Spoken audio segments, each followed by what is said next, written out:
안녕하십니까? 소중한 나, 무한 행복, 소나무 시간입니다. 여러분 만나 뵙게 되어서 반갑습니다. 우리 불교에서는 우리 앞에 펼쳐진 행복도 불행도 다 내가 지은 업이다. 내 앞에 펼쳐진 이 인연과 이러한 모든 어떤 삶의 흐름 하나하나가 사실은 다 내가 지은 그런 업의 인연들이다라는 이야기를 끊임없이 설하고 있습니다.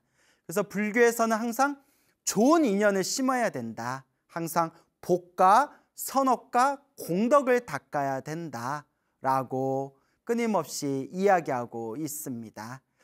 우리가 인생을 살다 보면 행복하고 즐겁고 편안할 때도 있지만 인생을 살다 보면 너무나 괴롭고 힘들고 답답할 때도 있습니다. 힘들고 괴롭고 답답할 때 정말 이 땅에 쓰러져서 정말 이 땅에서 일어나기조차 버거울 때 우리는 누구에게 의지해야 될까요? 진정한 불자라면 마음속에 꼭 되새기셔야 됩니다. 우리가 의지할 최고의 의지처는 바로 부처님, 불보살님들입니다. 그래서 지금까지 소나무에서 숱하게 많은 그런 불보살님의 가피 이야기를 들려드렸습니다. 많은 불자님들께서 공통으로 하시는 말씀이 있습니다. 처음에는 스님의 이야기를 듣고 불보살 가피라는 게 정말 있을까? 이런 의심도 들었던 적이 있었지만 꾸준히 기도하고 간절하고 정성스럽게 기도해 봤더니 알게 모르게 나를 힘들게 했던 일들이 점점 사라져가고 알게 모르게 점점 좋은 일들이 일어나고 그리고 심지어는 정말 기적이라고밖에 말할 수 없을 정도로 힘들고 괴롭고 답답한 일들이 모두 다 술술 풀리면서 해결되었던 것을 실제로 경험하게 되었다. 그리고 경험한 입장에서 체험한 입장에서 불보살님의 가피는 절대 거짓이 아니구나. 불보살님을 향한 간절하고 정성스러운 기도는 절대 헛되거나 허망한 것이 아니구나라는 것을 뼈저리게 느꼈다라는 말씀들을 자주자주 공통으로 하십니다. 여러분, 지금 힘들고 괴롭고 답답할 때일수록 그때가 바로 기도할 때입니다. 간절하게 기도하고 간절하게 염불하고 지금이 바로 여러분들의 불보살님의 가피에 의지할 때입니다. 그래서 오늘 여러분들에게 또 아주 재미난 그런 감동이 깊은 이야기 또 오늘 여러분들께 전해드릴까 합니다. 어느 거사님이 계셨어요. 어느 거사님이 계셨는데 이 거사님께서 평소에 좀 간이 안 좋으셨대요. 그래서 약간 간경화가 있었는데 아이고 이게 그만 간경화가 너무 심각하게 악화가 돼가지고 간암으로 발전했대. 간암이 굉장히 무서운 병이지 않습니까? 그래서 이제 병원에 입원을 해가지고 부랴부랴 이제 응급시술 받고 그 이제 수술을 하기로 결정이 다 되었는데 수술날에 그 이제 간암 이제 제거 이제 수술을 받으려고 이제 쬐대요. 이제 의사 선생님이 메스를 이렇게 쬐는데 생각보다 상태가 너무 심각해가지고 다시 덮어버렸대요.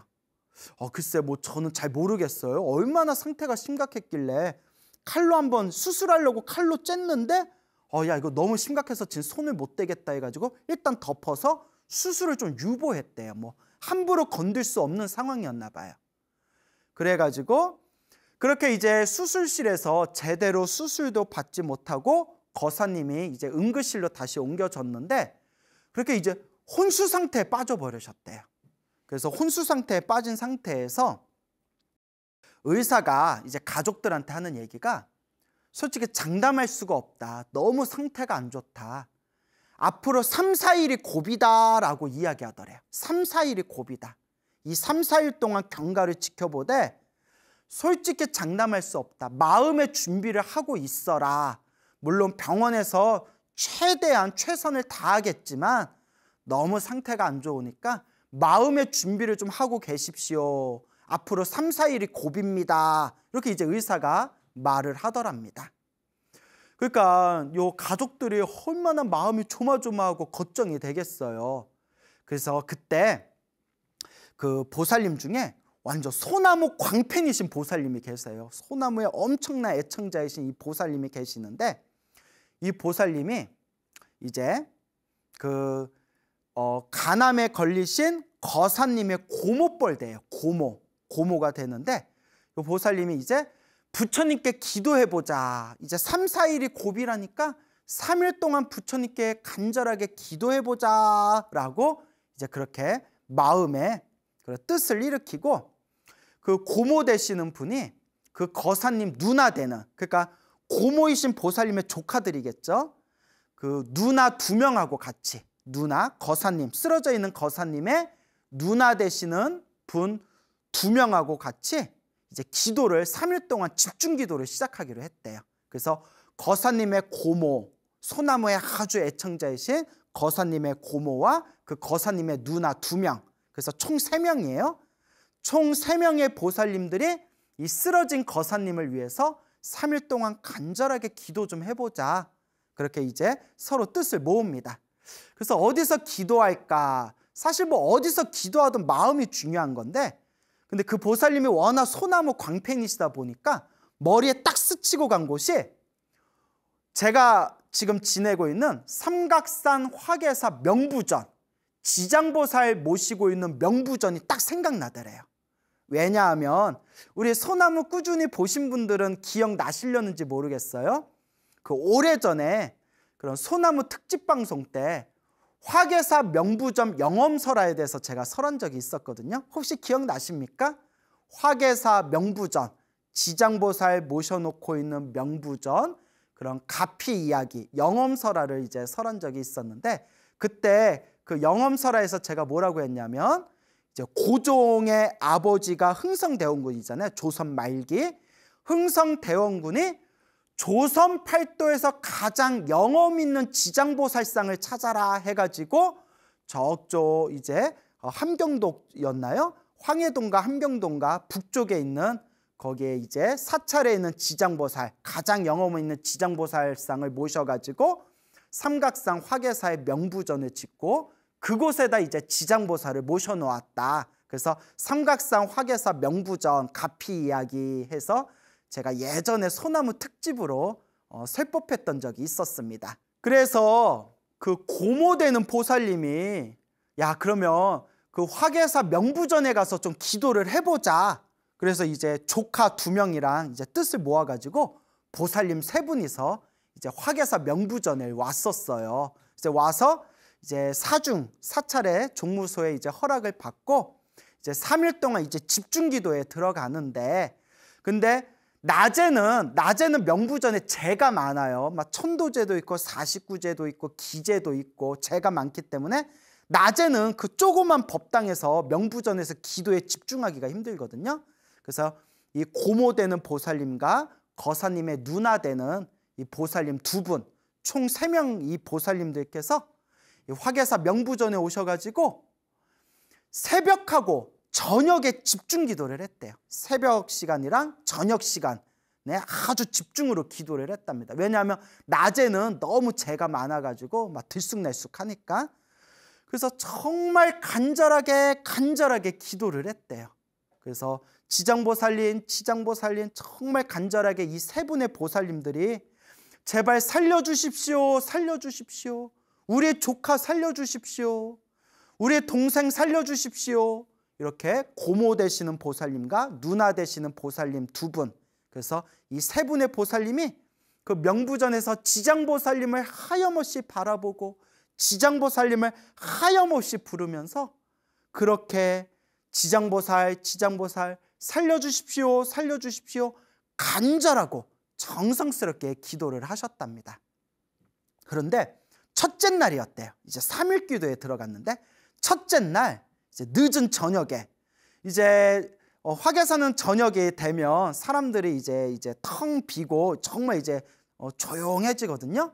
그때 늦은 저녁에 조용한 그 법당에서 세 분의 보살님이 이렇게 이제 하염없이 지정보살을 부르고 있는데, 그 고모되는 보살님이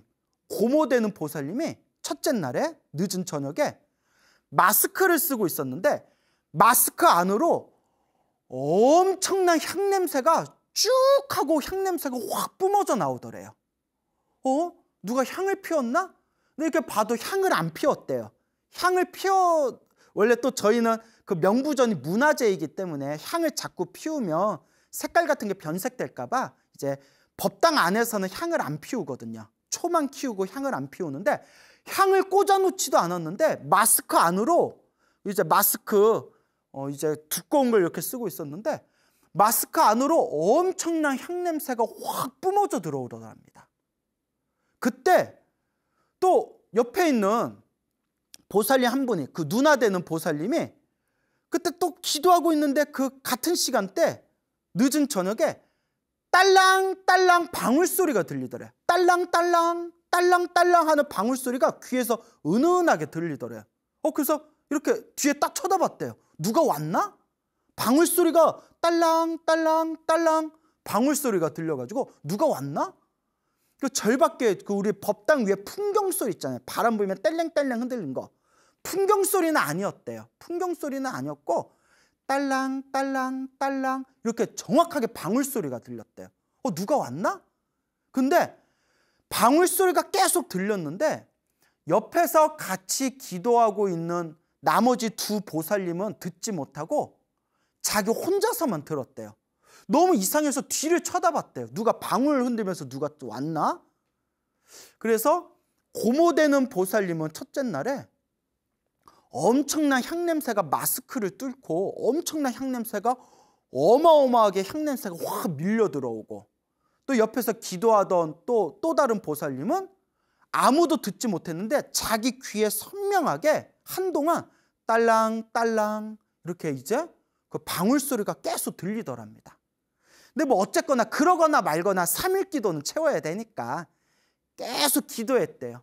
눈물을 흘리면서 간절하게 그렇게 기도를 했답니다. 새벽하고 저녁 시간 위주로 해가지고 3일 동안 간절하고 정성스럽게 이제 명부전에서 살다시피 그렇게 이제 기도를 했는데, 그렇게 이제 3일 기도가 지나고 나서 요 보살님들이 이제 잠이 들었대요. 몸이 많이 피곤했겠죠. 딱 이렇게 잠이 들었는데, 그 진하게 향냄새가 이렇게 마스크를 뚫고 그 향의 냄새를 맡았던 그 고모 되시는, 소나무의 아주 광팬이신 고모 되시던 그 보살님이 3일 기도 마치고 나서 딱 잠이 들었는데 아주 생생한 꿈을 꾸셨대요. 꿈에 아주 생생하게 어느 할머니가 이렇게 전을 붙이고 계시더래요. 전. 여러분 전 좋아하세요? 전? 예.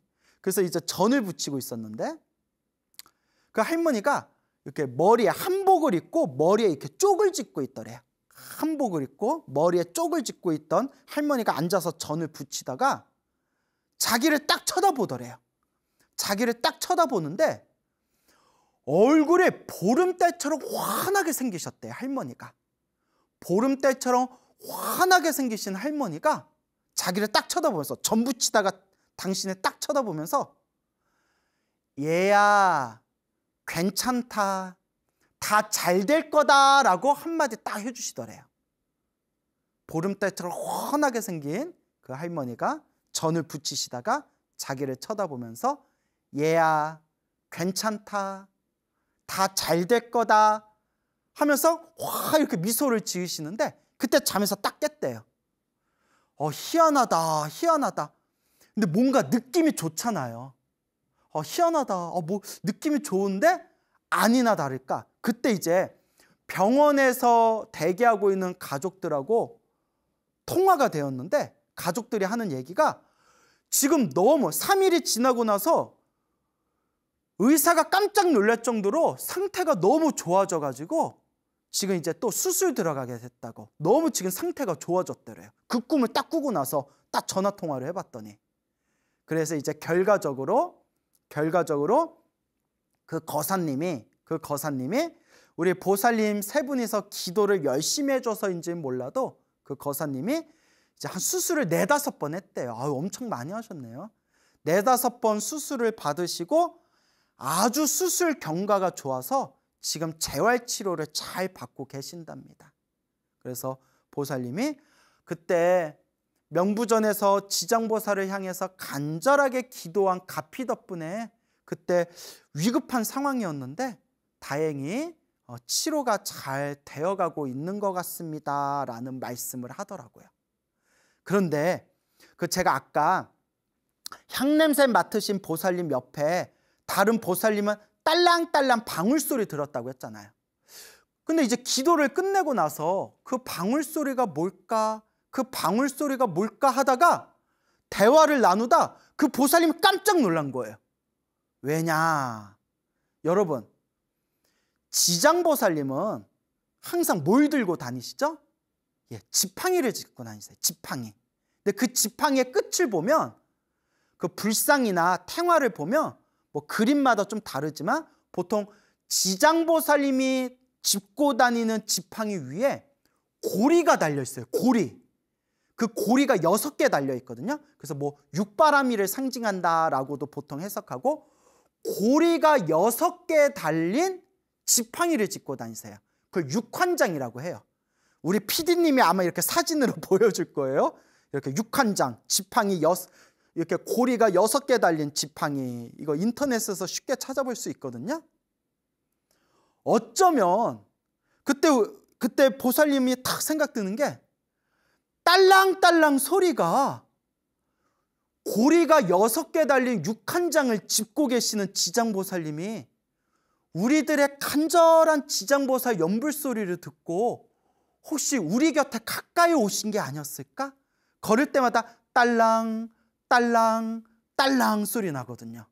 그래서 그 보살님이 엄청나게 그 온몸에서 소름이 돋는 거예요.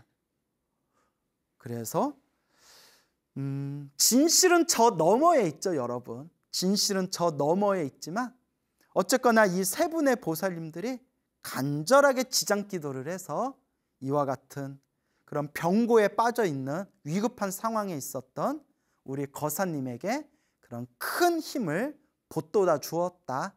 이제 이런 말씀을 드리고 싶습니다. 두 번째 이야기입니다. 대구에 있는 어느 모 중학교에서 이제 교사로 선생님으로 이제 계시는 어느 보살님이 계세요. 이제 학교 선생님이에요. 중학교 학교 선생님이신데 요 보살님께서 어렸을 때부터 좀 불심이 깊은 가정에서 자라신 것 같아요. 그래서 이분이 지금은 엄청난 이제 소나무 애청자시래요. 그래서 아들이 있는데 아들이 9살이에요. 그러니까 이제 초등학교 한 1, 2학년 됐네요. 초등학교 2학년 된 아들이 있는데 아들도 그렇게 소나무 광팬이랍니다. 그 희한한 게 애들이 소나무를 좋아라 해요. 예전에도 뭐 소나무에서 몇 번 언급을 들었지만 근데 저는 애들이 이걸 다 이해하나? 근데 애들이 그게 재밌대요. 그래서 어떤 애들은 엄마 아빠 소나무 틀어줘 이런 애들도 있대요. 근데 우리 중학교 교사 선생님이신 우리 보살님도 9살 된 아들이 있는데 그 애도 아주 소나무 팬이랍니다. 그래서 이 보살님이 출퇴근할 때마다 차에서도 항상 소나무를 들으시고 집에서도 아들하고 계속 소나무를 틀어놓고 소나무를 보신대요. 뭐 중독인가요? 세상에 볼 게 얼마나 많은데 이렇게 하루 종일 소나무만 들으셔. 어쨌거나 그렇게 이제 소나무를 즐겨 들으시던 불자님, 보살님이 계시는데 그 보살님이 경험하신 가피 이야기예요. 이분이 이제 결혼을 해서 이제 아이를 낳을 때까지 매일매일 108배를 한 번도 빼놓지를 않으셨대요. 그러니까 이제 태교할 때도 108배로 태교를 하신 거예요.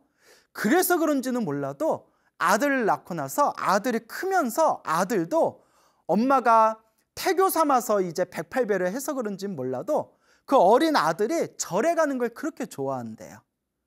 그래서 매일매일 이제 108배도 하면서 그렇게 신행 생활을 하시던 요 보살님이 이제 임신을 한 상태에서 이제 출산까지 막달이 되었을 때, 마지막 달이 되었을 때 이게 검진을 받았는데 아이고 유방암 3기래요. 유방암이 3기.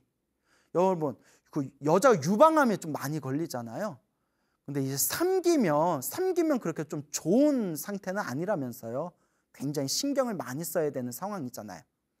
그러니까 임신해서 이제 아이 낳을 때, 그러니까 코앞에 이제 다가왔는데 출산 막달에 검진해서 유방암 3기가 딱 발견이 되니까 보살님이 너무 충격받고 마음이 심란했대요. 그렇죠. 마음이 심란하죠. 그러나 다행히 평소에 기도했던 그 힘이 있어서인지 그 부처님께 의지하고 기도의 힘으로 마음을 이렇게 다스리셨답니다. 엄청나게 충격을 받았지만 그게 기도의 힘으로 마음을 다스리면서 일단 임신한 상태에서는 항암 치료하기가 힘드니까 일단 아이를 일단 건강하게 출산을 먼저 했고 그 뒤로 이제 항암 치료를 받으셨는데 항암 치료를 받으면서도 기도를 열심히 하셨답니다. 그래서인지는 몰라도 아주 치료가 잘 됐대요. 아주 치료가 잘 됐고 보통 이렇게 치료가 다 끝나고 나서도 뭐 이렇게 매년마다 정기검진 받다 보면 암이 재발할 수도 있는데 그게 이제 암 환자들 사이에서는 그 5년, 마의 5년이라고 부른대요. 5년. 그 5년 안팎으로 해가지고 재발될 확률이 높은가 봐요. 그런데 그 마의 5년도 무사하게 아주 건강하게 재발 없이 그걸 잘 넘기고 지금도 건강관리를 기도하면서 건강관리를 잘하고 계시대요. 근데 이 보살님이 하시는 말씀이 항암 치료 받을 때 친정 어머니가 기도를 엄청 열심히 하셨대요. 어머니가 독실한 불자셨나 봐요. 그렇죠. 세상에서 눈에 넣어도 안 아픈 게 내 새끼고 내 자식인데 그 내 배로 난 내 새끼, 내 자식, 내 딸이 유방암 3기니까 친정 어머니도 얼마나 가슴이 막 이렇게 걱정되고 근심되고 얼마나 이렇게 신경이 쓰이겠어요. 그래서 부처님께 기도를 많이 했대요. 부처님께 기도를 많이 하셨는데 근데 어머니께서 기도 중에 만배 기도를 하시는데 만배. 와, 우리는 뭐 3000배 하기도 뭐 다리가 후들후들 거리는데 그 만배 기도를 하실 때 만배 기도를 하시다가 중간에 이렇게 잠이 드셨는데 꿈을 꾸셨대요. 생생한 이렇게 꿈을 꾸셨는데 꿈에 관세음보살님이 딱 나타나시더니 꿈속에서 관세음보살님이 따님, 유방암 걸린 그 따님의 가슴에다가 관세음보살님이 약을 발라주는 생생한 꿈을 꾸셨대요. 관세음보살님이 나타나셔서 딸 가슴에 이렇게 약을 발라주는 꿈을 딱 꿨으니 얼마나 마음에 든든한 의지가 되었겠어요. 그래서인지는 몰라도 아니나 다를까 결국은 이제 치료가 아주 원만하게 잘 돼서 지금은 그렇게 건강관리 잘 하시고 그렇게 기도생활 잘하고 지내신다고 합니다. 그래서 이 친정 어머니께서 연세가 어떻게 되시는 모르겠지만 그 후로 지금까지도 매일 절 600배를 하신대요. 이야, 여러분 사실 절 600배 하기가 쉽지가 않잖아요. 뭐 여러분도 혹시 108배는 꾸준히 하고 계시나요? 절 600배를 매일매일 600배 절하시면서 이제 능엄주 기도를 많이 하신대요. 근데 보통 저게 해인사 백년암, 성철스님이 계셨던 해인사 백년암 신도들이 보통 하루에 절 600배 하면서 능엄주 기도를 많이 하는데 거기 보살님이 대구에 계시잖아요. 아마 뭐 해인사 백년암 신도신가? 뭐 이런 생각도 잠깐 드네요. 뭐 아닐 수도 있고요. 어쨌거나 친정 어머니께서 연세가 아주 젊은 편도 아니실 텐데 매일 600배를 하면서 능엄주 기도하고 계시고 우리 요 중학교 교사 선생님이신 요 보살님께서도 당신은 매일 절 300배 하면서 직장 생활하면서 절 300배 하는 것도 대단한 거예요. 매일 절 300배 하면서 능엄주 기도하면서 지금 밝은 마음으로 부처님 은혜 갖는 마음으로 지금 이렇게 지내고 계신다고 합니다. 아유 너무나 대단하시고 또 9살 우리 아들이 9살 아들이 또 우리 소나무 팬이라니까 또 마음으로 더 반갑네요. 여하튼 아주 감사드립니다. 그리고 또 제가 얼마 전에 또 아주 좋은 이야기 또 아주 그런 감동이 있는 이야기를 들었습니다. 우리 화계사의 그 연세가 한 60이 넘으신, 연세 60이 넘으신 그런 보살님이 계세요. 모범되는 불자이신 보살님이 계시는데, 이 보살님이 원래는 화계사 신도는 아니셨는데 이제 우연한 기회로 이제 친하게 지내는 도반이 야, 너 신행생활하는데 그 광우심 소나무 좀 들어봐 라는 추천을 이제 받아서 이제 소나무를 보다가 이제 소나무의 팬이 되신 분이에요. 근데 이분께서 몇 년 전에 이분도 이제 유방암에 걸리셨어요. 아우, 여자들 왜 이렇게 유방암에 많이 걸리시네. 근데 이 보살님도 유방암에 이제 걸리셔가지고 이제 치료 받으면서 이제 절에를 다니셨는데 온몸에 전기가 짜르르 이렇게 몸에 전기가 통하는, 기도하다가 몸에 전기가 쫙 통하는 느낌을 받으셨대요. 그리고 그 체험을 하시고 나서 기도하다가 온몸에 전기가 쫙 통하는 느낌이 받으면서 치료를 받으시는데 굉장히 치료가 잘 됐대요. 아주 치료가 잘 되셔서 그 뒤로도 건강관리도 잘 하시고 그리고 기도도 매일매일 열심히 하시는 정말 성품이 좋으신 모범 불자님이십니다. 이 보살님이. 근데 이 보살님이 운동도 잘 하시고 건강관리도 잘 하시고 기도도 잘 하시는데 옛날부터 좀 안 좋은 식습관이 있으셨대요. 그게 뭐냐면 그분이 제일 좋아하는 반찬이 김치예요. 매운 김치, 막 김장김치 있죠. 그러니까 식사하실 때도 김치가 없으면 밥을 못 드신대요. 그래서 김치를 제일 좋아라 하시는데, 근데 여러분 그 우리나라가 그 위암 발병률 1위, 2위를 다툰대요. 이렇게 인터넷 자료를 살펴보면. 그래서 한국 사람이 왜 이렇게 위암에 잘 걸리나 했더니 식습관이 짜고 매운 걸 많이 먹어서 그렇다라는 그런 썰이 있대요. 맵고 짠 걸 즐겨 먹는 한국인의 식습관 때문에 위암 발병률이 상당히 높다. 근데 이 보살님도 이거 김장 얘기할까 막 자꾸 침이 고이네. 예, 죄송합니다. 내가 지금 배고픈가? 예, 잠깐 침 좀 삼키고요. 예. 근데 이 보살님도 이제 항상 이제 김치를 즐겨 드시다 보니까 그래서인지 몰라도 이 위염이 좀 있으셨나 봐요.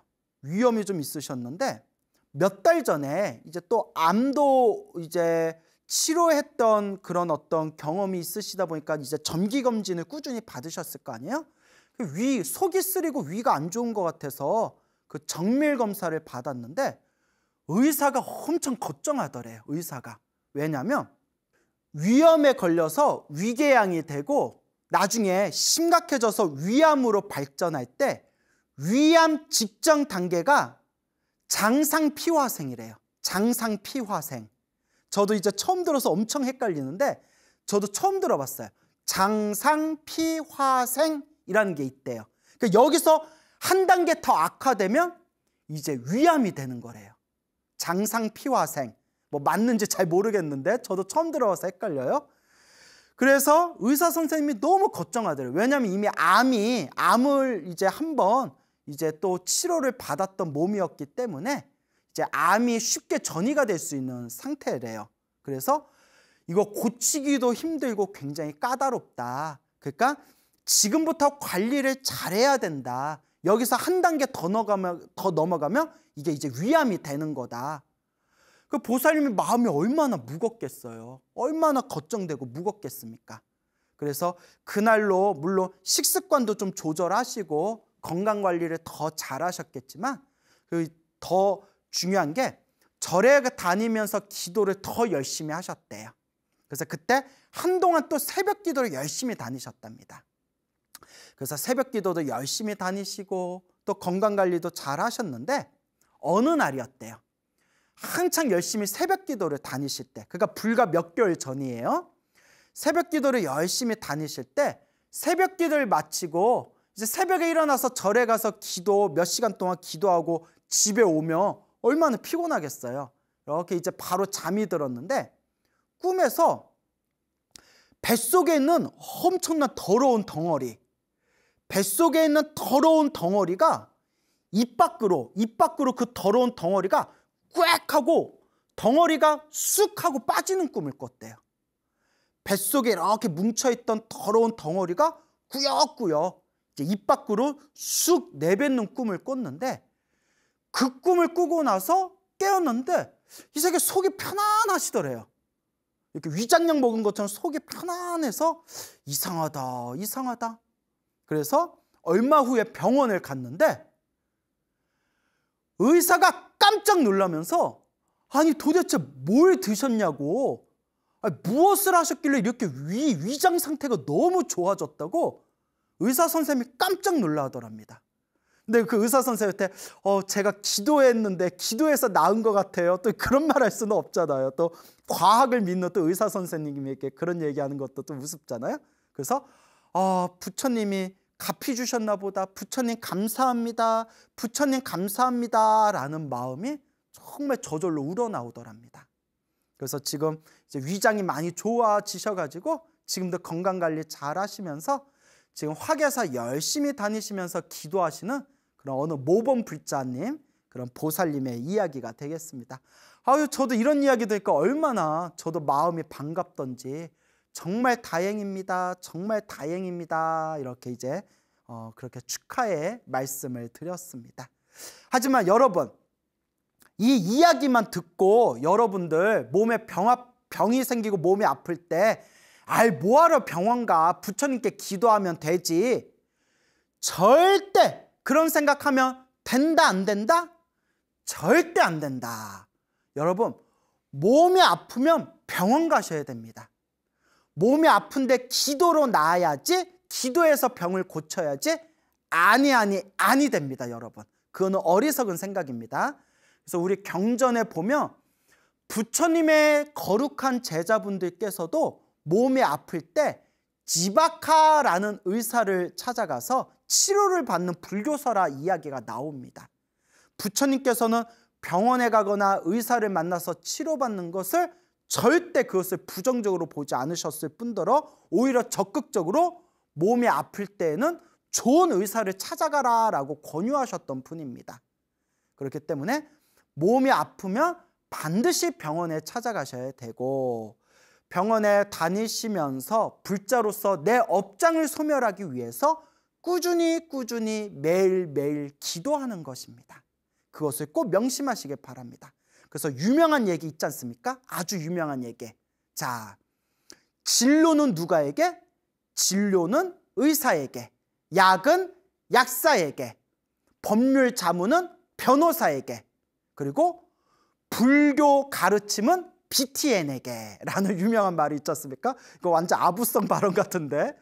자, 그래서 몸이 아프실 때는 반드시 전문가를 찾아가서 치료를 받으시고, 다만 제가 여러분들에게 드리고 싶은 이야기는 치료를 받으면서 몸의 병이 잘 낫지 않았을 때에는 내가 전생에서부터 지은 업장이 두꺼운가 보구나. 내가 지금 이 병으로 인해서 고생하는 것도 내 전생의 내 빚이고 숙제인가 보구나. 이 업장을 소멸해야 되겠다라는 마음으로 업장 소멸 기도를 올리고 공덕을 닦는 기도를 올려라 라는 뜻입니다. 그렇기 때문에 우리 불자 여러분, 몸이 아프면 반드시 병원에 가서 먼저 진단받으시고 치료받으시기 바랍니다. 그래서 이와 같이 우리 중생들이 힘들고 괴로운 그런 아픔과 고난에 처하게 되었을 때 정말 우리가 의지할 수 있는 의지처는 이 간절한 기도, 정성스러운 기도, 불보살님의 환하고 밝은 이 지혜와 자비의 가피 광명이야말로 우리 중생들을 고난에서 구해주시고 행복의 길로 이끌어 주신다라는 것을 꼭 명심하시기를 바랍니다. 그런데 어느 불자분들은 이런 생각을 할 수도 있습니다. 스님, 제가 평생 기도하고 부처님의 가르침을 평생 공부하면서 나름대로 수행을 했는데 나이가 들어서 제가 큰 병에 걸리고 그 병 때문에 굉장히 그렇게 고생을 많이 하고 있습니다. 제가 기도를 헛한 건가요? 기도를 열심히 하면 오히려 병이 사라져야 되는데 제가 이렇게 기도를 많이 했는데도 몸에 병이 생긴 것은 제가 기도를 엉터리로 한 것인가요? 또 이런 의문을 일으킬 수가 있습니다. 아닙니다. 절대 아닙니다.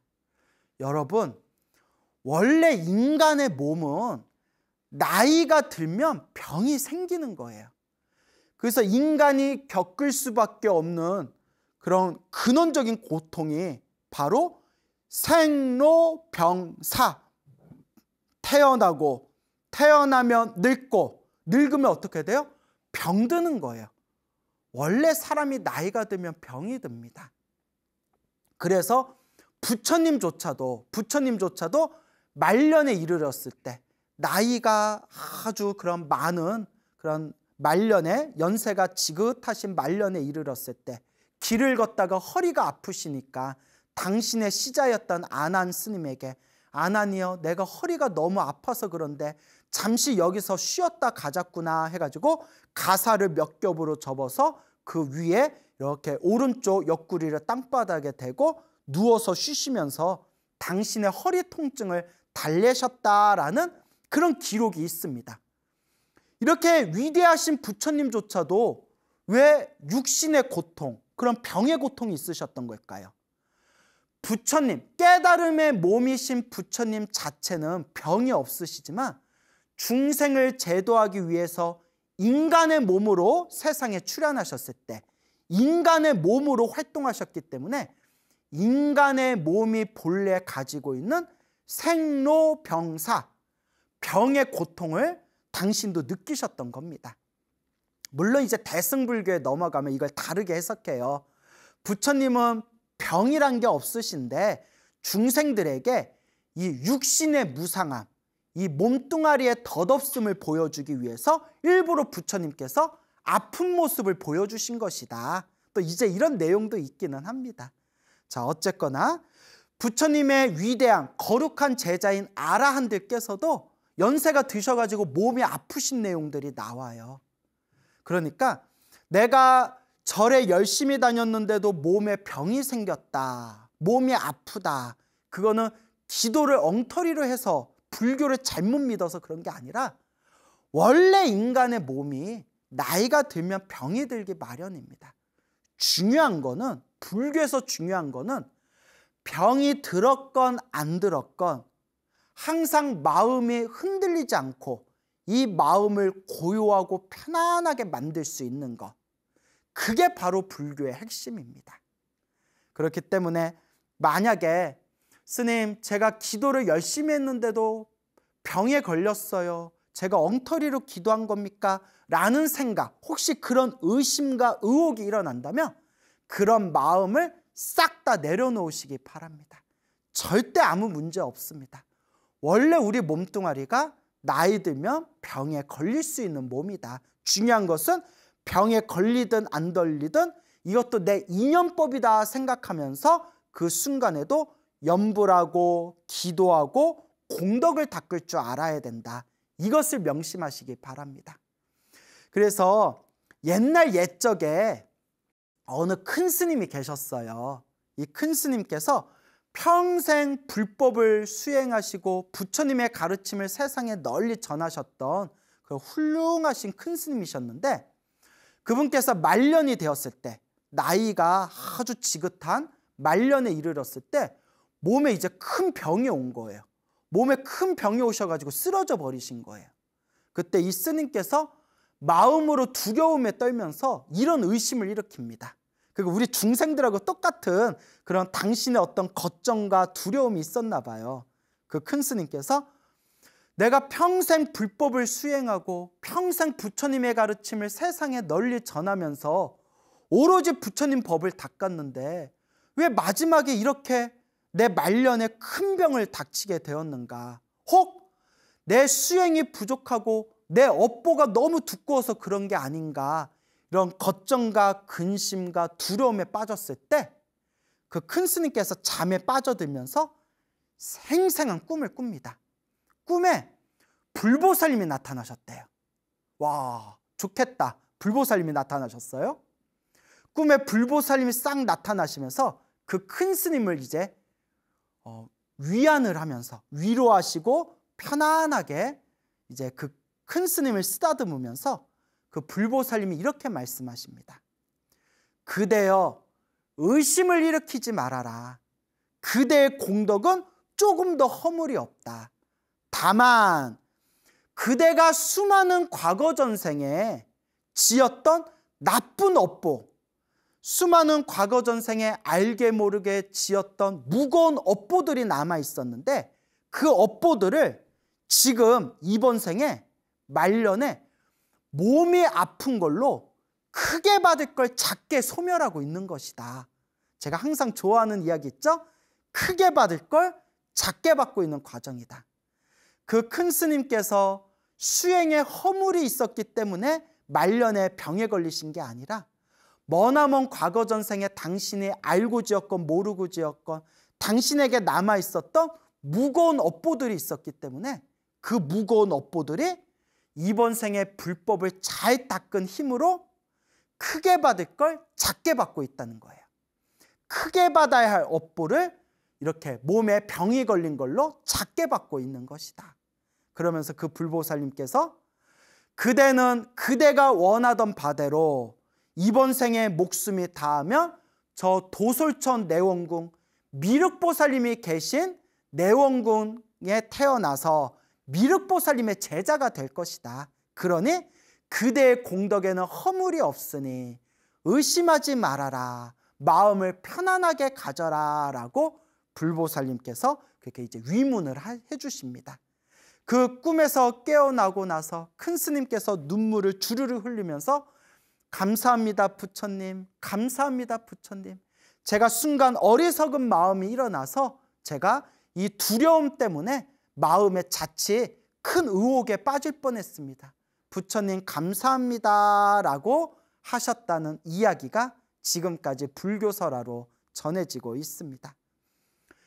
여러분들이 지금까지 불자로 살아오면서 열심히 기도하셨는데도 몸에 만약에 병고가 나타났다면 내가 과거 전생에 알고 지었건 모르고 지었건 내가 지었던 내 업장들이 크게 받을 걸 이 병고로 빨리 작게 이렇게 갚고 소멸하고 있는 과정이구나 라는 믿음을 가지시기 바랍니다. 결국 진정한 불자라면 아파도 기도 열심히 할 뿐이고 안 아파도 당연히 기도를 열심히 할 뿐입니다. 오직 기도하는 불자의 삶, 항상 생각마다 염불하는 불자의 삶, 한 걸음 한 걸음 업장을 소멸하고 일체 중생들의 행복을 위해서 공덕을 닦는 삶, 그 공덕을 닦는 삶의 걸음 한 걸음 한 걸음, 그것을 여러분들 마음속에 늘 되새기시기 바랍니다. 여러분, 행복해지고 싶습니까? 행복한 삶을 창조하고 싶습니까? 복을 지으십시오. 선업을 지으십시오. 공덕을 쌓으십시오. 복과 선업과 공덕의 힘이 여러분들을 진정한 행복의 길로 이끌어 줄 것입니다. 여러분 성불하십시오.